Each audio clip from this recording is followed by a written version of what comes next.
Eu sou estudante de engenharia de software na França. Eu comecei meus estudos na PUC do Rio, né? Depois eu fui para intercâmbio. Esse aqui é o meu Twitter. Quem quiser falar comigo depois, tá ali. Agora eu estou fazendo um estágio em Business Intelligence, nessa empresa de desenvolvimento de jogos.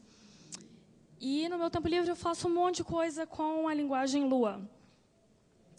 Entre elas, eu desenvolvo o Sailor, que é um framework web para Lua.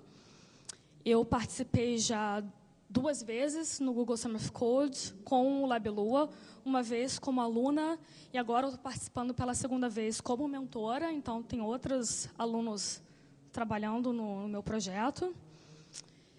Eu saio por aí falando de um monte de coisa sobre Lua, sobre ensino de programação, sobre mulheres na tecnologia, já livro. E organizei semana passada uma conferência internacional de Lua, que foi a primeira edição. Foi agora, né, no dia 9, e foi bem legal. Mas por que eu estou aqui hoje, né? Bom, eu queria compartilhar com vocês algumas das minhas experiências sobre trabalhar com software livre, sobre trabalhar com tecnologia local, com tecnologia brasileira. Eu vou bater muito nessa tecla da questão local. Eu sei que tem um monte de gente aqui que deve ter mais experiência do que eu, mas não são as mesmas experiências. E eu espero que vocês possam absorver algo que seja útil para vocês aí depois. Como eu estava dizendo, eu vou bater um pouco nessa tecla da tecnologia local. Então, quando a gente fala do Brasil de forma geral, de forma até estereotipada, imagina que a gente está perguntando para um gringo, assim, né? Qual é a primeira coisa que você pensa quando você pensa no Brasil, né? O que te vem à cabeça? E eles vão falar, né? Futebol, carnaval, samba, nossa, política meio... Mas será que alguma vez é tecnologia, né? Eu acho que não. Quando a gente pensa no Brasil, a gente pensa em 1 milhão de coisas antes de pensar em software que é escrito aqui. Então, se a gente for falar de uma maneira muito simplista, a gente poderia dizer que a gente nasceu no lugar errado. A gente que trabalha com tecnologia, que trabalha com desenvolvimento. Mas o que é esse lugar errado e por que ele seria errado, né? Veja bem, tem muita gente que diz hoje em dia que o local não importa mais, porque vivemos num mundo globalizado, na era da internet, e, teoricamente, a gente pode fazer tudo o que a gente quiser de qualquer lugar. Mas a gente sabe que não é bem assim, né? A gente sabe que o lugar faz diferença e que esse papo de que todo mundo pode alguma coisa, ele já tem um fundo meio meritocrático e que, de início de conversa, já tem um monte de furo. Né? Nós somos 18 milhões de desenvolvedores ao redor do mundo, de acordo com a última vez que eu pesquisei no Google. E desses 18 milhões, existe uma parte dele que é mais valorizada que todo o resto, né? Existe uma parte dele que está em locais como o Vale do Silício, e existe uma parte que está fora, que a gente poderia chamar de uma certa periferia desse universo de desenvolvimento de software. Só que o que acontece? Tem mais gente fora dessas localidades do que dentro. Então, as práticas, as metodologias, o mundo real do desenvolvimento de software não é o Vale do Silício, é o que está fora dele. Então, se a gente quiser realmente entender o que acontece no mundo do desenvolvimento de software, a gente tem que entender essa periferia. Tem um livro muito bacana que eu queria recomendar para vocês, que eu recomendo 1000 vezes, chamado Coding Places, do Yuri Takhtaev. Ele é um sociólogo russo que formado nos Estados Unidos, que foi para o Rio fazer um estudo disso. Eu vou falar um pouco mais do Rio, porque eu sou de lá, eu comecei minha carreira lá. Então, assim, o cenário, o contexto em que eu estou inserido traz muitas histórias de lá. Enfim, o livro é muito bom, ele fala muito dessa questão de periferia de desenvolvimento de software local, ele fala um bocado da linguagem Lua. Uma boa parte da minha palestra, uma boa parte desse livro serviu de inspiração para a minha palestra, eu recomendo realmente 1000 vezes. Então, continuando. Então, qual é a diferença do desenvolvimento de software entre um lugar como o Vale do Silício e um lugar como o Rio de Janeiro? A diferença das ferramentas de desenvolvimento, das metodologias, enfim, questão de carreira. Assim, dizendo de uma forma muito resumida, para uma tecnologia ser adotada no Brasil, ela tem que, primeiro, ser adotada num lugar como a Califórnia. Mesmo que ela tenha sido criada ali na esquina. As causas disso são muitas. Tem diversos fatores que influenciam ali. Mas uma das coisas que eu poderia citar, a grosso modo, tem muito um fundo numa questão assim, de desconfiança do que é produzido no Brasil. Tem uma questão de síndrome de vira-lata, de não acreditar que o que é produzido no Brasil é bom, de querer usar tudo que é de fora. Se a tecnologia X é usada pela Microsoft, então é isso que a gente tem que usar aqui. E é isso que a gente vai dizer para vender para o cliente, senão a gente não consegue vender um produto para o cliente.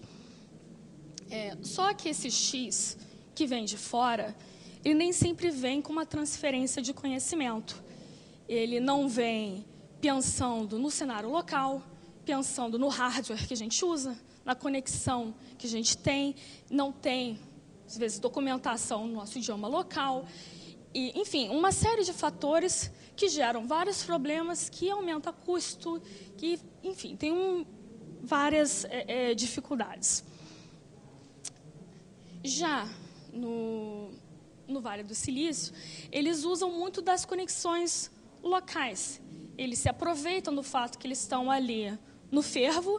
Claro, tem toda a questão econômica e financeira, que tem várias empresas ali, mas eles se utilizam muito da questão de comunidade, de network. Eles vão usar a tecnologia que foi criada ali, que eles vão conhecer o desenvolvedor de XYZ, eles vão lá bater na porta dele e vão fazer pergunta. Eles vão organizar os meetups, eles vão organizar os grupos de usuário. E isso gera toda uma troca de conhecimento que fica presa ali. E é mais ou menos isso que dá esse valor para o local. E aí, como é que a gente pode transpor essas barreiras, estando aqui com o nosso desenvolvimento, né? Usando as coisas aqui, né? Usando tecnologia local, usando tecnologia livre local e oferecendo esse apoio nós mesmos, né? Porque se o apoio não está vindo das instituições, não está vindo do governo, não está vindo da indústria, a gente tem que dar o nosso jeito. Assim, de exemplo, eu fui intercambista lá na França e a mentalidade é muito contrária do que aqui. Já é achar que tudo que é feito lá é o melhor do mundo. Assim. Então, tinha um programa que foi inventado pelo professor, que não tinha relevância nenhuma fora do mundo acadêmico, fora da faculdade. A gente era obrigado a ter aula daquilo, a gente vivia super triste.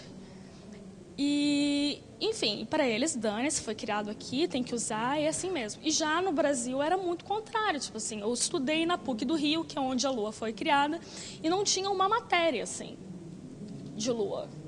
Nem uma eletivazinha, assim, não existia essa opção. E eu acho isso muito triste, assim, eu acho que nenhum desses dois extremos é muito saudável. Enfim, então a gente tem que ir se apoiando. Por quê? Eu vou falar um pouquinho sobre Network Effect. Essa imagem aqui é de um paper que coloca os programadores como nós dentro de um grafo e os projetos como esses cliques aqui, né? Então, é um paper que tenta demonstrar a transferência de conhecimento de um projeto para o outro através dessa rede de comunidade, de pessoas e de projetos. O que é o network effect, né? De forma resumida, é qualquer coisa que se torna mais valiosa quando algum usuário entra. Assim, um exemplo mais clássico é telefone, por exemplo, né? Muito legal ter um telefone, mas se você não tiver outra pessoa que também tem um telefone para você ligar para ela, o seu telefone é inútil. Então, quanto mais pessoas usam telefones, mais útil, mais interessante, mais valioso ele é. E isso vai gerando pessoas em cascata, né, que vão utilizando. Então, telefone, internet, redes sociais. E a gente aplica isso muito para produto e a gente esquece que o software livre e as comunidades de software livre funcionam exatamente da mesma maneira, né, como qualquer produto baseado em conhecimento. Então, o que acontece? A gente tem o poder de endossar as tecnologias com essa nossa escolha. Né? Quando a gente está usando algo, a gente vai lá, a gente dá a estrelinha no GitHub, a gente entra na lista de e-mail, a gente descobre um bug, a gente resolve o bug, comita de volta. O puro e simples uso já é uma grande contribuição para o projeto. Às vezes você pensa assim, poxa, eu queria contribuir para o projeto, mas eu não tenho dinheiro para doar, eu não tenho tempo para contribuir com código, eu não tenho o que fazer assim. Mas usar já ajuda muita coisa. Eu acho que a gente devia estar fazendo mais isso, né? A gente devia estar usando mais tecnologia local. E por local eu digo não só brasileiro, eu digo até latino-americana de uma forma geral, assim. Porque são lugares que às vezes surgem coisas muito bacanas e se tem pouco apoio. Eu quero mostrar rapidinho um vídeo para vocês. Não vai ter som, mas não tem problema, porque eu vou falar durante. Eu já vi esse vídeo assim, em várias ocasiões. Eu não sei se ele já é batido, se vocês já viram. Sempre tem alguém que não viu, né? Então não tem problema. Lições que podemos aprender com um maluco dançando. Então o vídeo começa, tem um festival, sei lá onde, que tem um maluco dançando lá. E ele está lá sozinho e as pessoas pensam, o que essa pessoa está fazendo ali sozinha, né? O cara é um doido, até que chega o nosso primeiro usuário. Né? Ele chega e aí a coisa já começa a mudar um pouquinho de figura. Ele é o primeiro seguidor. E ele, de certa forma, ele é uma pessoa mais importante que o primeiro cara que apareceu lá. Porque ele mostra para as outras pessoas que é ok você chegar e você fazer parte de um negócio pequeno e desconhecido, assim. Aí eles começam a se divertir, né? E aí vai chegando mais gente. Eu não sei se eu consigo dar uma passadinha no vídeo. Ok, chegou. E aí chega o nosso terceiro usuário. Né? Digo, o segundo usuário depois do primeiro maluco lá. E aí ele chama os amigos. Eles continuam fazendo as maluquices dele lá, os três. E isso começa a virar um pequeno grupo de early adopters.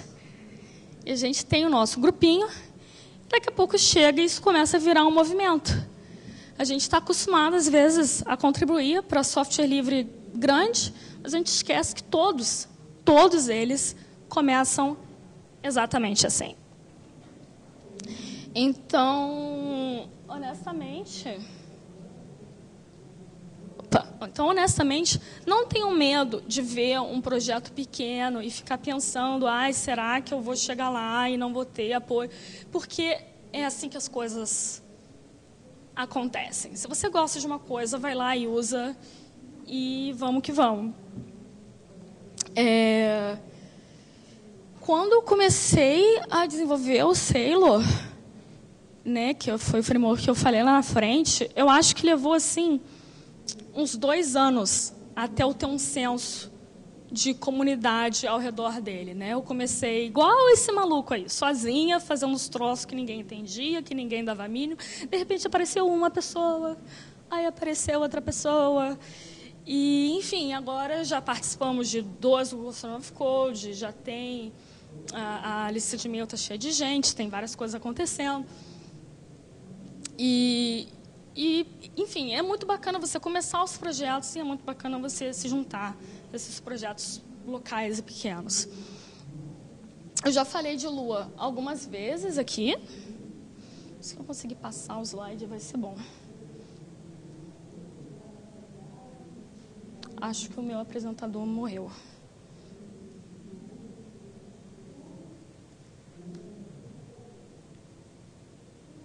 Falhas técnicas, com licença.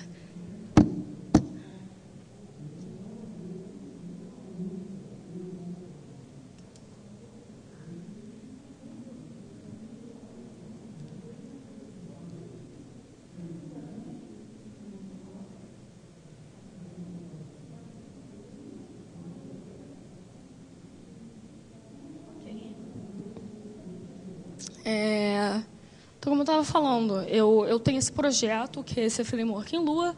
Eu já falei de Lua algumas vezes aqui nessa apresentação. Agora eu vou entrar um pouquinho mais em detalhes, né? Uma das curiosidades sobre Lua é que até pouco tempo atrás, até o surgimento de Elixir, Lua era a única linguagem de programação que não foi criada num país desenvolvido. E, com exceção de Ruby, que foi criada no Japão, a única que não foi criada na América do Norte e na Europa. E foi assim por 20 anos, praticamente, da linguagem de programação com alguma relevância global ter saído de um país em desenvolvimento. E eu acho isso muito bacana. Mas tá, ok. O que é Lua? Como eu mencionei antes, eu não tinha assim muito tempo de fazer as coisas, né? Eu não tinha tempo para contribuir com um projeto de software livre, eu não tinha dinheiro para doar, enfim, estudando, trabalhando ao mesmo tempo. Então, toda a minha decisão de aprender alguma coisa era muito calculada, né? E eu fiz isso por, majoritariamente... Eu peguei Lua para aprender majoritariamente por 3 motivos. Que é uma linguagem de programação de excelentíssima qualidade. Eu acho que você nunca deveria advogar por algo que você não acredita realmente que é bom. Segundo, pela questão política de incentivar a tecnologia local. E terceiro, por estratégia de carreira, que é algo que eu vou mencionar mais para frente da palestra novamente.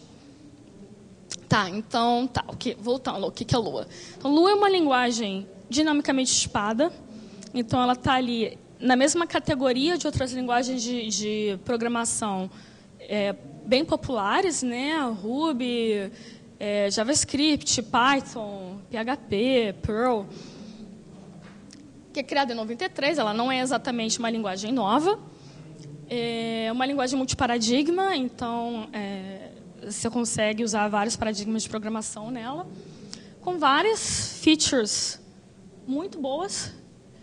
A licença MIT, que é uma licença uma licença de software livre super permissiva, você pode fazer um fork do projeto e chamar de batatinha, se você quiser. Se eu não me engano, acho que é a licença software livre mais permissiva que tem. E é muito pequena. Então, ela é uma linguagem muito poderosa, muito flexível, que a distribuição inteira de Lua, com documentação, com tudo, tem 276K, né? Então, ela é usada muito para sistemas embarcados, qualquer coisa que precisa rodar num microcontroller super pequenininho, onde tem pouco recurso, e em projetos que precisam extrair a última gotinha do hardware, assim, que precisam projetos bem porretas que precisam realmente, que são obcecados por extrair tudo que pudesse extrair do hardware, como jogos, por exemplo, né? Então, Lua é a linguagem de script mais usada, né? A linguagem de programação mais usada para o script de jogos. Então, já foi usada em jogos muito famosos, como World of Warcraft, The Sims, Angry Birds. O primeiro foi o Grim Fandango, que também foi um sucesso da década de 90, né? Mas são centenas e centenas de jogos que usam Lua. Eu estou aí, digamos, no mundo da Lua há uns 2 anos aí e descobri que tem muita coisa além dos jogos também, né? O Corona Labs é um exemplo de uma empresa bem bacana que tem um SDK de jogos, mas tem também muita coisa além. Eu estou vendo essa área crescer cada vez mais, indo para o desenvolvimento web. Então, essas aqui são algumas empresas que estão usando Lua bastante para desenvolvimento web. A Wikipedia usa a Lua no template engine dela para formatar os artigos. O Taobao é tipo um Mercado Livre chinês. Então, assim, ele é o 7º site em acessos no mundo. Eles têm, sei lá, quantos milhões de produtos listados. Então, eles precisam muito de performance. Então, eles usam Lua. Shopify é um e-commerce. Eles têm uma plataforma de e-commerce muito maneira. E o Cloudflare, eles fazem caching e load balancing, eles fazem proteção, eles filtram DNS, eles fazem um monte de serviços para webmasters. E todo o stack deles depende de Lua. 5% do tráfego da internet inteira, então bastante coisa, passa pelo Cloudflare e eles dependem de Lua. Algo que eu estou vendo crescer bastante também é o uso de Lua em machine learning. O Twitter, eles desenvolvem, junto com outras empresas, junto com o Google, com o Facebook, tem várias empresas grandes contribuindo para o Torch. O Torch é um framework de machine learning e o Twitter usa ele para tentar descobrir se os tweets eles têm conteúdo abusivo ou não, por exemplo. Então, eles fazem o crawling de vários tweets, eles analisam o texto com essa ferramenta, e aí eles vão induzir se o conteúdo é abusivo. Em termos de features, voltando mais para as partes técnicas de Lua, uma das coisas mais bacanas, de features bacanas da linguagem, é o uso de tabelas, né? Lua, acho que uma das características principais dela é que ela só tem uma estrutura de dados, né? Em vez de ter um monte, ela só tem a tabela.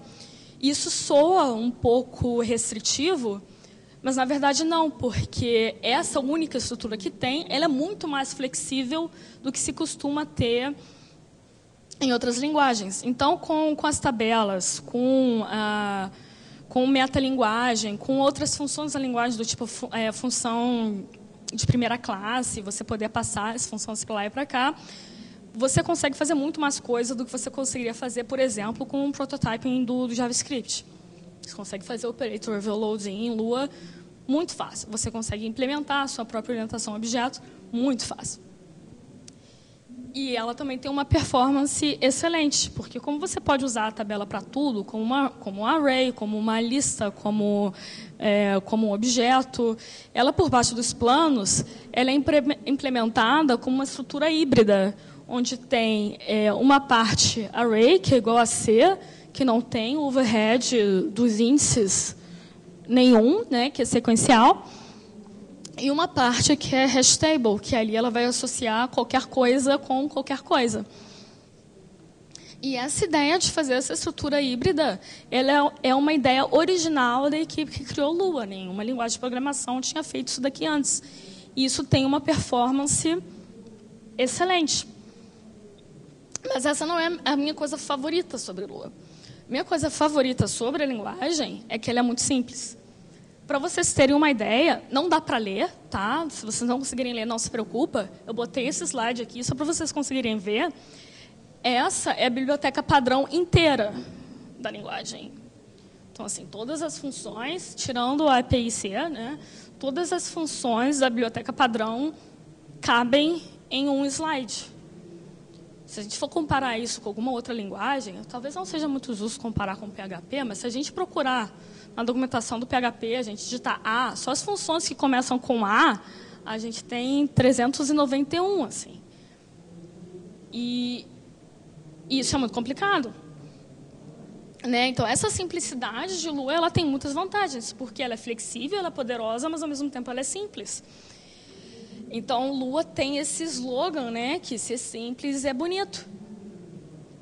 Essa citação ela foi feita no último Lua Workshop. O Lua Workshop é uma conferência anual que todo ano ela muda de país. No último ano ela foi na King, que é a empresa que faz o Candy Crush. Eles usam Lua para o desenvolvimento de jogos. E, recentemente, eles foram comprados pela Activision por uns 6 bilhões de dólares ou algo do gênero. Né? E eles usam Lua. O SDK deles, que é o Default, é scriptado em Lua.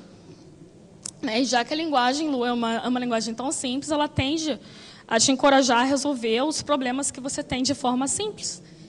E eu concordo muito com isso, porque às vezes eu estou programando uma outra linguagem e penso fazer aquele monte de coisa para resolver um probleminha. Assim. E isso me dá no nervo, que é uma coisa...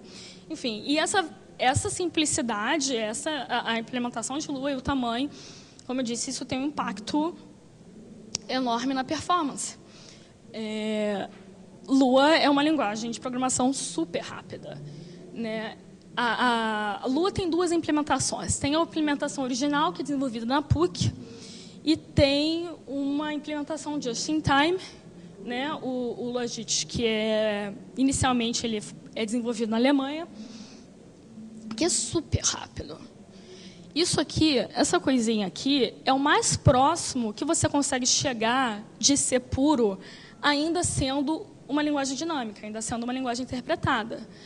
É mais rápido que o JavaScript o V8.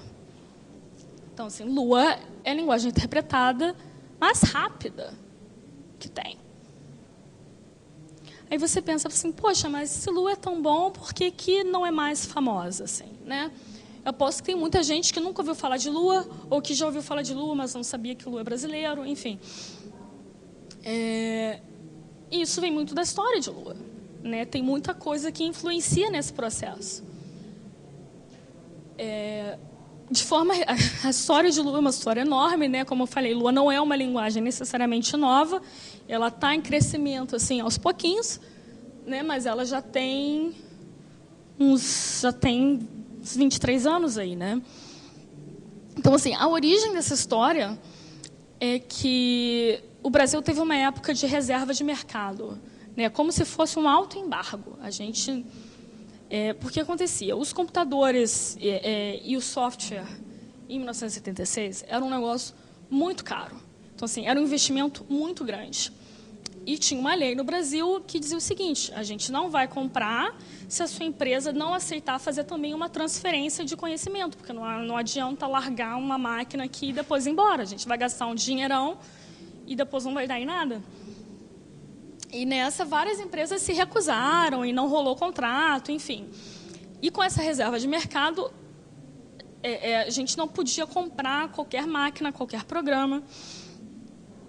E depois de um tempo, os Estados Unidos começou a ameaçar o Brasil com umas sanções mais pesadas, e o Brasil se comprometeu a acabar com essa reserva de mercado até 92. E aí, nessa época, existe o TechGraph. O TechGraph é um laboratório de tecnologia gráfica que fica dentro da PUC do Rio. E eles têm vários clientes grandes do tipo a Petrobras. E qual era o cenário da Petrobras naquela época? Então, a reserva de mercado já tinha acabado. Então, assim, eles não tinham mais nenhuma restrição para comprar software de fora, mas eles tinham outro problema. Esses anos inteiros que eles ficaram com essa restrição, que resultou? Que cada ano eles podiam comprar umas máquinas específicas e, no final, eles ficaram com uma variedade imensa de computadores, de máquinas diferentes, com sistemas operacionais diferentes, com capacidades diferentes, e eles precisavam de uma linguagem de programação que rodasse em todas essas máquinas. Eles tinham um software pesado de simulação gráfica e tal, e eles precisavam que os usuários desse programa pudessem configurar esse programa de forma fácil, com outra linguagem de programação. Então, assim, já existia fora linguagens que serviam para isso, tem um TCL que foi feito para isso, mas o TCL não resolvia o nosso problema, porque o TCL ele só rodava em Unix, ele não rodava em todos os sistemas que a gente precisava. Python ainda era o bebê, eu não sei se nessa época ele já... Acho que não servia para o nosso caso de uso também. E aí o TechGraph acabou, mais uma vez, criando a sua própria tecnologia. Então, criou a sua própria linguagem de programação, e essa linguagem foi Lua. Então, Lua ela já começou do dia 1, ela sendo usado na indústria, sendo usado na Petrobras. Foi criada por um grupo de acadêmicos, né, mas já usada na indústria. E ficou nesse círculo interno um certo tempo.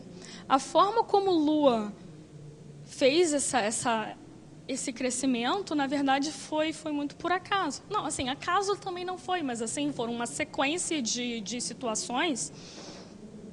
Eles publicaram um artigo na Dr. Dobbs, que era um site de referência de artigos tecnológicos, que gerou um certo estouro.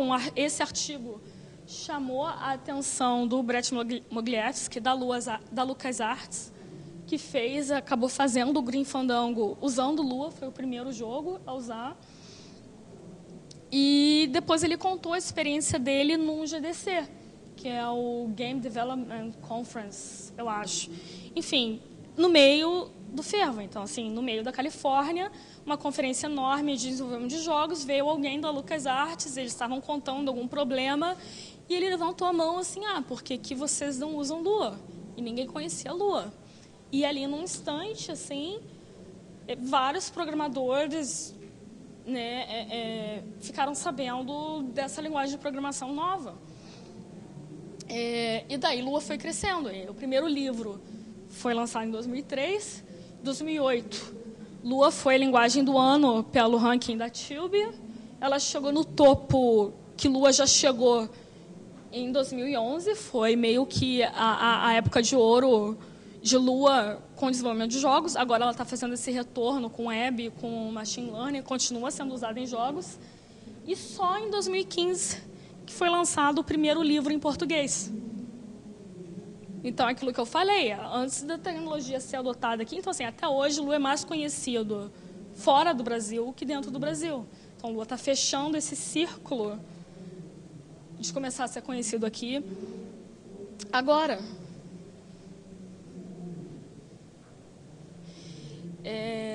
Então, assim, de certa forma, é por isso que, é aquilo que eu falei, vários desses passos foram sequências completamente aleatórias. É por isso que eu falo que a questão do trabalho em comunidade é muito importante. Se não fosse o cara do Grim Fandango falando no GDC, talvez Lua nunca tivesse sido famoso na comunidade de jogos. Apesar da gente olhar para trás agora e ver agora que é uma aplicação meio óbvia, por causa da questão de performance, por causa da questão de scripting, isso não é algo que a gente pode anteceder. Os criadores de Lua, eles não faziam ideia que eles criaram Lua com outro objetivo. Então, a questão de comunidade, de se reunir, de conversar e de trocar ideia, é muito importante por causa desse tipo de coisa. E entrando agora na última parte da palestra, eu queria falar um pouquinho sobre a estratégia de carreira através dessas comunidades locais. Eu já falei de Lua o suficiente. Então, assim, eu vou falar repetindo, eu vou falar das minhas próprias experiências e ver se você vê o que vocês gostariam de aproveitar disso. Eu comecei a minha história com computação há muito tempo atrás.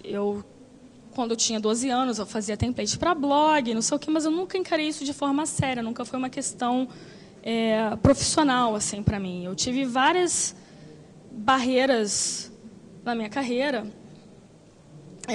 Eu fiz faculdade de música primeiro e eu fui descobrir programação durante a faculdade de música. E aí eu comecei a engrenar, né? Mas nunca ninguém tinha perguntado assim para mim: você tira notas boas em matemática, por que você não faz computação. Assim, eu nunca tinha tido uma aula de programação no colégio, nunca tinha tido um incentivo para encarar isso como carreira. Muita coisa vem de não ter uma escola técnica para isso na minha região. Na época, não tenho interesse, não tem alguém que me incentivasse. Talvez, além do lugar errado, isso também tem a ver com a questão do gênero errado, né? Todos os brinquedos legais, eles são propagandeados para meninos. Tinha a questão do idioma. Aqui no Brasil, a gente sabe que o ensino de inglês é um pouco precário, né? A gente até tem inglês no colégio, mas se a gente não estudar depois do colégio, não fizer um cursinho, não adianta, né? E o resultado é que eu acabei me tornando uma programadora muito tarde. E aí, o que eu resolvi fazer? Não, eu quero aproveitar o meu tempo agora, eu quero fazer as coisas de forma muito bem pensada, para não perder mais tempo, porque eu acho que eu já perdi tempo suficiente. E aí, quando eu entrei na faculdade, eu me senti um pouco deslocada, né? Porque, enfim, mulher num curso de computação, a pessoa mais velha. Eu entrei na PUC com bolsa, então a classe social também era diferente. Então, assim, teve vários contras ali, mas eu tinha a vantagem de também ter uma maturidade, de procurar as coisas fora da faculdade, de ter essa outra perspectiva, de pensar na característica social, nas interações, nas conexões entre as pessoas, no networking, de procurar as coisas. E eu estava procurando uma tecnologia, assim, para investir o meu tempo e aprender. E eu lembro que foi muito engraçado que eu estava conversando com os colegas da faculdade e a gente estava falando de Lua. Eu conhecia a linguagem, porque eu já tinha visto ela no Ragnarok Online. Mas eu não lembro o que eu falei, eu devo ter falado alguma bizarrice, que alguém me interrompeu e falou assim: mas você sabe que Lua foi criado aqui, né? Como assim aqui? Aqui? Aqui e aqui. O professor está naquela salinha ali, ele vai te dar aula lá no 6º semestre, alguma coisa assim. Eu falei assim, poxa, que bacana. E aí eu comecei a pesquisar mais. Eu falei assim, então eu acho que é isso, né? E isso foi uma lição que eu tirei também do mundo da música, assim, né? Eu acabei não trabalhando profissionalmente com piano, mas eu também não aproveitei algumas coisas. E eu tive uma lição de vida, assim, do meu professor de piano, que é de valorizar as minhas origens. Uma vez ele falou para mim assim, olha, se um dia você for na Europa tocar piano, tu não vai por favor, não toque Chopin, não toque Beethoven, toque música brasileira. Primeiro, porque vai ter pouca gente, né? Eles não conhecem música brasileira, então você vai ter um certo destaque. E segundo, é que se você tocar, assim, se você não for uma das melhores pianistas do mundo, o que acontece? Se você tocar um Beethoven, chances são que eles já escutaram alguém tocando melhor do que você. Então, ele me deu essa dica, assim, tipo assim, investe na tua carreira musical no que tu pode aprender aqui. O que tu pode aprender aqui que você não consegue aprender em mais lugar nenhum? Você está no Brasil. Então, aproveita que você está aqui, investe o teu tempo na música brasileira. Infelizmente, eu troquei de carreira antes de eu aplicar esse conhecimento lá, mas não deu muito tempo, eu descobri que isso podia ser aproveitado para outras coisas também, inclusive para desenvolvimento de software. Quando a gente pensa assim, em coisas que a gente vai aprender para desenvolvimento de carreira, tem várias formas que a gente pode abordar isso, né? Então, acho que a mais comum é a gente pensar nas tecnologias mais populares, assim. Eu vou aprender JavaScript porque tem muito emprego em JavaScript, né? Então, assim, é uma forma de pensar perfeitamente normal, porque você pensa assim, vai ter mais emprego, tem mais tutorial na internet, enfim, tem uma série de fatores que façam com que esse approach seja um approach muito válido, né? Uma outra forma de ver isso é você pegar uma coisa menos popular, porque tem procura, não tem demanda, e você vai ter um salário muito alto, assim. Eu tenho certeza que quem quer que seja que ainda programa em COBOL hoje está ganhando rios de dinheiro, porque não tem, né? Então, tem vários bancos que ainda dependem, né, de umas tecnologias mais antigas. Então, isso pode ser também uma outra estratégia, né? Dependendo do seu objetivo, você vai mirar, você vai fazer suas escolhas de acordo com o seu objetivo. Então, tem gente que faz isso. Eu quero ter muito dinheiro. Então, vou trabalhar com os negócios menos populares. Uma outra estratégia, que foi mais ou menos a estratégia que eu adotei, que é uma mistura desses dois últimos aqui, que é o do Early Adopter com o Local Adopter. Né? O Early Adopter é uma aposta. Assim. Você pega uma tecnologia que tem uma comunidade pequena, que tem um grupo pequeno, algo novo, algo que você não sabe o que vai acontecer. Então, assim, é uma aposta. Então, assim, é a sorte. Aquilo pode crescer. Se aquilo crescer, você fez a aposta certa, você vai ter influência na comunidade, você vai ter relevância, você já vai conhecer as pessoas que eram os core contributors da parada, entendeu? Você vai ter todo o networking, você vai ter muito mais conhecimento que as pessoas que entrarem nas próximas levas, né? E isso faz um alavancamento de carreira imenso. E o Local Adopter, né? O Local Adopter ele também tem várias vantagens, que é você conhece o criador da coisa, ele trabalha ali, assim. Tu tem uma dúvida, tu vai lá e bate na porta dele, tu vai ter a melhor resposta possível para o teu problema. Tu vai ter acesso à informação muito mais rápido, tu vai saber onde estão rolando as reuniões de comunidade, tu vai saber de uma vaga de emprego, da coisa que você gosta. Tu vai ter acesso a essas informações de uma forma assim, privilegiada. Eu acabei buscando por esse meio e deu certo para mim. Assim, eu não estou falando que é a melhor maneira de você construir essa carreira, eu estou falando que é uma forma que existe e que deu certo para mim. Assim. Então, eu decidi investir, né, nessa cultura local. A pessoa que meio que me apresentou para esse mundo foi o Richan, que foi um colega meu da PUC. Primeiro, ele foi meu professor de LFA, depois a gente foi colega de uma matéria com o Roberto, que é um dos criadores de Lua.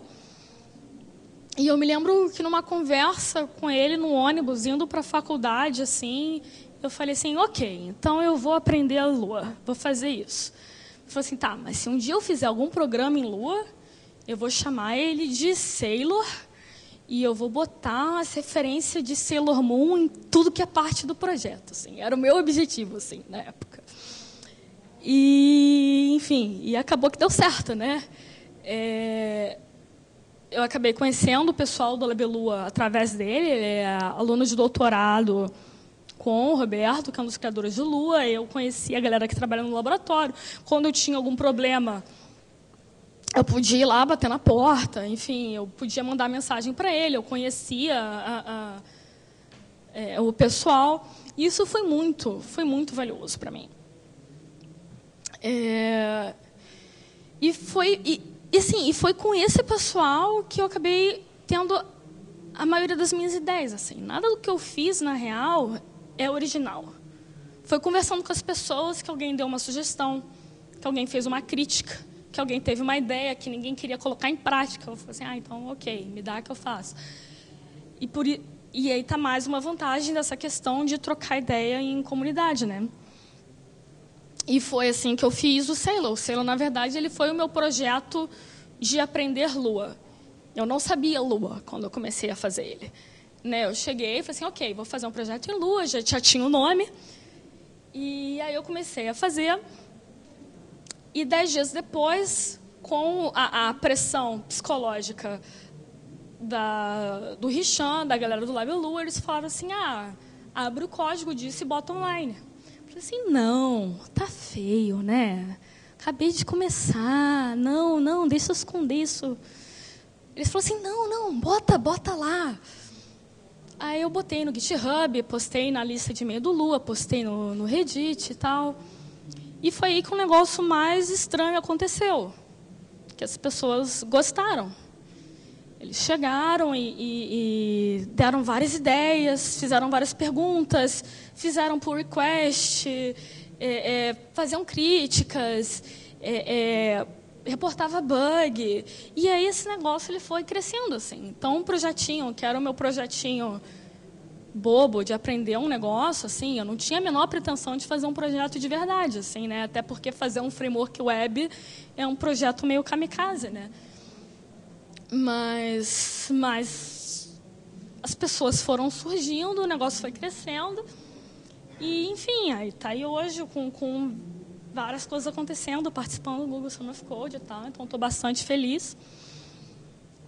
E tudo isso graças a essa rede de pessoas que estava ali para me incentivar, para tirar dúvida, enfim, e assim por diante. Então, só para fazer um resumo das vantagens de tu utilizar a tecnologia local, o acesso ao centro da informação, o networking com os especialistas da parada, entendeu? O especialista não está lá no Japão, ele está aqui do teu lado, vai e pergunta para ele. O acesso à informação sobre vagas de emprego aqui na tua cidade, o menor custo, porque você vai ter uma tecnologia que está adaptada para a tua realidade local. Documentação no idioma local não foi o caso de Lua, mas muitas vezes é o caso de uma tecnologia criada no local. Enfim, acesso próximo à comunidade. E é isso. Então, eu trouxe umas informações para vocês sobre Lua. Eu estou no finalzinho do meu tempo, então eu vou passar muito rapidinho. O site, para vocês darem uma olhada em Lua, se vocês quiserem, lua.org, lá vocês instalam, vocês fazem tudo. Se vocês quiserem instalar, pode instalar pelo apt-get, pelo Brill. Eu recomendo o LuaRocks, que é o gerenciador de pacotes de Lua, que, enfim, muito bom. No Mac, ele já vem pelo Brill, quando você instala a Lua, nos outros você tem que instalar separadamente.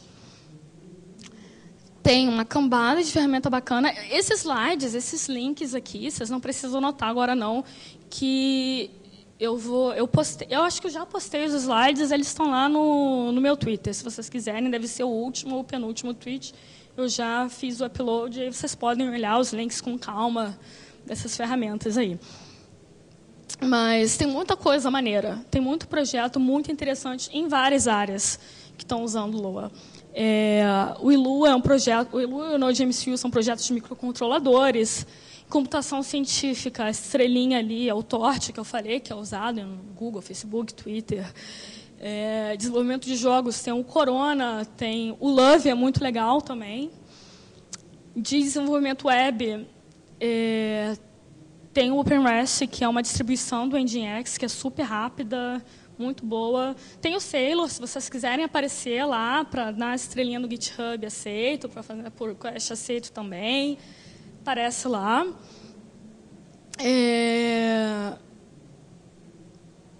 Livros e referências. O livro de Lua é muito bom. É um excelente livro para você ler. Assim, não é só uma referência da linguagem, não é um livro gigante, não é aquelas bíblias de 1.200 páginas. Ele tem 400 e pouquinha páginas, é um excelente livro sobre programação de forma geral. Tem o Programando em Lua, que esse livro é o mesmo livro em português. Tutoriais. Tem esse Lua Style Guide e tem o Code Combat. Eu gosto muito do Code Combat. Ele é um joguinho. Eu acho isso muito legal para ensinar programação, na real. Ele é um joguinho onde você controla o seu personagem de RPG programando. Tem várias linguagens disponíveis, né, e uma delas é Lua. Questão de comunidade. Tem a lista de e-mail, se inscrevam se vocês quiserem. Tem um blog comunitário, que eu que mantenho esse blog. Tem vários grupos, tem um grupo no Facebook. Os eventos, tem o LuaConf, que foi na semana passada, mas o plano é fazer todo ano. O Lua Workshop é sempre todo ano. Enfim, tem muita coisa bacana que vocês podem procurar por aí. E eu queria fechar a apresentação com uma pergunta, assim, de dever de casa, assim, para vocês, que é para vocês pararem para refletir o que você consegue fazer aqui que você não consegue fazer em outro lugar e tirar proveito disso, entendeu? Então, com isso, muito obrigada. Se tiverem algumas perguntas, por favor. Valeu.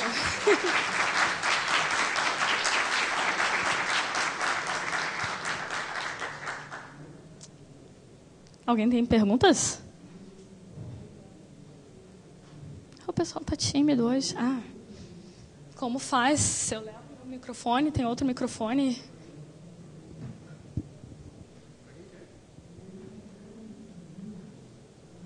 Oi, Etienne. Um tempo atrás, faz tempo eu vi no FISD, tinha um projeto de lua com TV digital. Tu ouviu falar? O que fim deu aquilo lá? Tá funcionando aqui? Tá. É o Ginga, né? Ele está funcionando. O time de desenvolvimento está lá na PUC do Rio e eles usam Lua para fazer esse middleware da TV digital do Brasil, que se chama Ginga. Não é utilizado só no Brasil, tem vários países latino-americanos usando também. Aí eu não sei como é que é essa relação, como é que é essa troca, mas está lá. Está funcionando e está usando Lua. Mais alguma pergunta? Lá atrás.